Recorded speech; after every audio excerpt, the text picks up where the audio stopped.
y a une semaine, un camion qui transportait des DVD a été attaqué. Les convois qui transportent vin, champagne, cadeaux de toutes sortes sont la cible privilégiée des voleurs en cette fin d'année. Et ce que l'on peut appeler les camions du Père Noël font l'objet d'une plus grande surveillance, comme les dépôts. Laurence Barbry, Colette Zagaroli. L'endroit est top secret. Dans cette cage, des dizaines de colis attendent d'être livrés.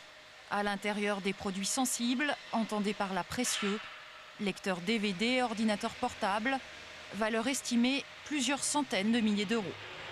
Alors on ne plaisante pas avec la sécurité et c'est bien connu, moins on en sait, mieux c'est. Nos chauffeurs en savent le moins possible. En fait, dans un souci de confidentialité, nous leur donnons la destination du colis et c'est tout. Ils ne savent jamais ce qui se trouve à l'intérieur du colis. Sur cette plateforme routière située en région parisienne, c'est toute l'interconnexion Europe du Nord, Europe du Sud qui est assurée. Autant dire un va-et-vient incessant de camions dont le chargement est placé sous haute surveillance.